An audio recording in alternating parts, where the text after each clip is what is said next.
Alright, let's face it. Solving problems is the best way you can study effectively and use your time in the most efficient manner possible. But sometimes, even that isn't enough. There are a bunch of information-heavy subjects that are probably the most annoying to study, whether that's biology or chemistry or history, or even maths where there are a couple formulae where you need to memorize, or a couple tricks that you can't seem to get in your head. But you know that if you could do that, you would do so much better in the exam. So in this video, I'm going to give you 3 tips for remembering content so you can go and smash your next exam. The first tip is to make cheat sheets. These were personally really useful for me for maths. So for each topic, I would just restrict myself to making one A4 page of notes on only the key points in the textbook that I don't know. Do not end up falling into the trap of making these into long pages of notes, because that's not the point of the cheat sheet. And the plan is for you to end up reading this the morning before the exam, just to make sure that a bunch of the key points that you're going to need to keep referring back to in the exam are fresh in your mind. And so that you don't waste any time in the exam trying to remember stuff, you just get to writing and you can put your energy into actually solving the problem. One of my favorite kind of frameworks for studying for A-level maths and further maths was to go through the textbook and just note down at the top of the page all the key points that I would need to know for answering the questions that followed in the textbook. And then I would solve a bunch of questions, referring to the key points whenever I needed to, because I'm still in the practicing and learning for the first time stage. Then as I would solve more and more problems, those key points at the top of the page would just be ingrained in my brain, and I wouldn't need to refer back to them, and I would almost have a photographic memory of those key points. Then if there are any key points that you still feel a little shaky on before the final exam, you can write them all on that A4 cheat sheet and just look at them on the way to the exam.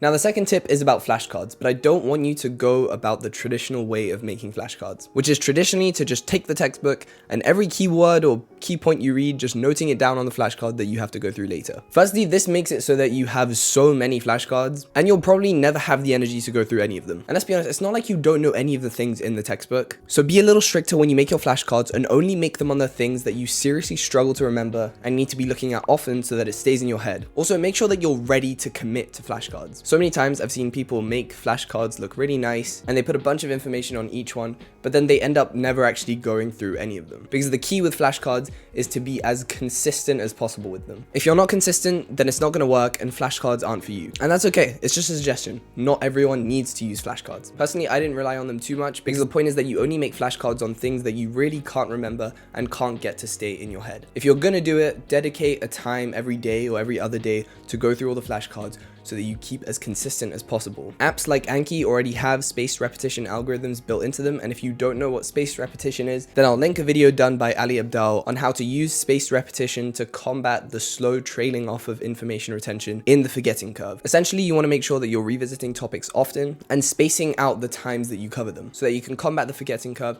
and hopefully that information stays in your head a little longer. I highly recommend laying this out and organizing it properly if you're studying for a very content-heavy exam. I would just take a Google Sheets document, list out every topic in the subject on the left-hand side, and on the right, just write down the date of any time I would cover that topic. Then you can color code the topic on the left-hand side in green, amber, or red, depending on how you feel about that topic. This method of organizing your revision is called a retrospective revision timetable, and you can really easily apply it to your flashcard schedule. Just write down the date of any time you went through the flashcards for a particular subject, and this means you can easily see if there's a topic that you haven't visited in a while, so you can make sure that you don't leave it and you can brush up on it before the exam.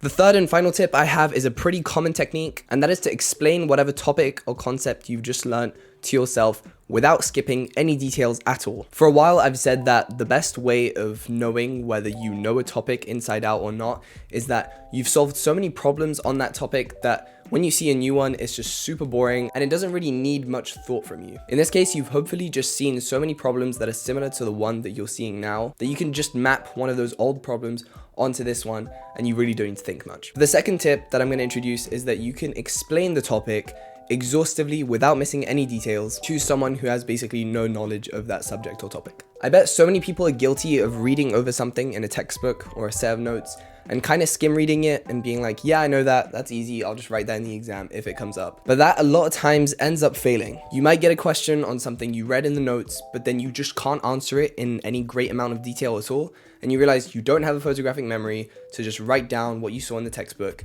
And even if you did have a photographic memory, according to Mike Ross, you would have to understand whatever it is you're trying to remember. And only once you understand it do you actually remember it. And you can make sure you understand that concept by saying out loud a detailed explanation of everything about the topic or writing down everything you know. Make sure you do this step without any references to any notes whatsoever. You can then compare it with the textbook or the set of notes that you've been given to make sure you haven't missed anything. And then you can repeat this process and it can let you easily know to what level of detail you know that topic. Some people call this blurting when you write it down, but you can do it however you want, as long as you have the same end goal of being able to explain and teach it to someone who has no knowledge of the subject. This is literally one of the biggest reasons why your teacher or professor is so good at the subject they teach, because they've explained it from scratch so many times and they've answered so many questions that require a deep, ground up understanding of the topic that speaking about it again for the 1000th time seems really trivial to them. So they end up needing to teach it in a different way to make their job more interesting. But those are pretty much it for my 3 tips on how to remember everything you study. I really hope you learned something from this video and that you can apply some of these tips